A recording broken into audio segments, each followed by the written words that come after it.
آج کے دور کے انسان نے نا اپنے ظاہر کو اتنا خوبصورت بنا لیا، عمدہ لباس، عمدہ کپڑے، عمدہ بالوں کا صحیح بنانا اور پارلر سے تیار ہونا اور کپڑے اور جوتے اور گھر اور گھڑیاں اور اچھے گھر، بڑی گاڑی سے، اور یہ ان ساری چیزوں سے نا وہ اپنے آپ کو صاف ستھرے کپڑوں سے وہ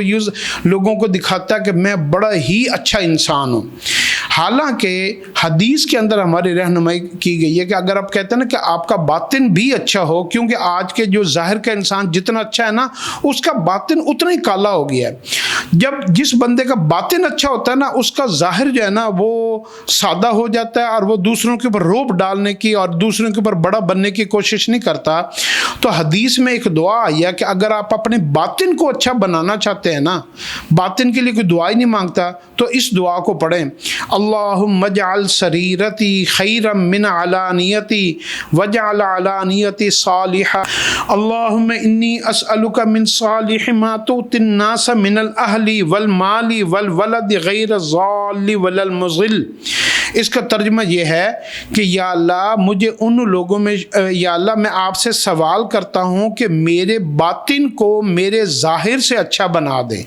اللہم اجعل سریرتی خیرا من علانیتی، اے اللہ میرے باطن کو میرے ظاہر سے اچھا بنا دے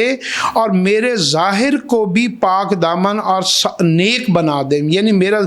ظاہر بھی اچھا ہو جائے لیکن میرا باطن اس سے بھی زیادہ اچھا ہو جائے۔ اے اللہ آپ نے اپنی مخلوق میں سے جس جس کو جو جو نعمت، خیر، بھلائی، عزت، برکت، وسعت، نیک اولاد دی ہے، اے اللہ مجھے بھی ان سارے لوگوں سے زیادہ کے برابر یا اس سے زیادہ مجھے عطا فرما، مجھے بھی وہ ساری نعمتیں عطا فرما جو تو نے اپنے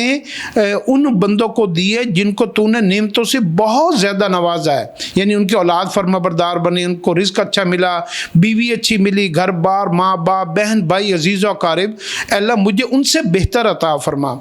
میں اس دعا کو دوبارہ پڑھتے ہیں، اللہم اجعل سریرتی خیرا من علانیتی وجعل علانیتی صالحہ، اللہم انی اسألک من صالح ما تؤتی الناس من الاہل والمال والولد غیر الضال ولا المضل۔ اس دعا کے آخر میں ایک اور بھی دعا بعد اللہ سے مانگی گئی ہے، اے اللہ مجھے ایسی اولاد اور ایسا مال اور ایسی نعمتیں نہ عطا فرما جو خود بھی گمراہ ہوں مجھے بھی گمراہ کرے، یعنی میں ان کی وجہ سے گمراہ نہ ہو جائیں، بلکہ ایسا عطا فرما جو خود بھی نیک ہو اور میری بھی رہنمائی فرمائے۔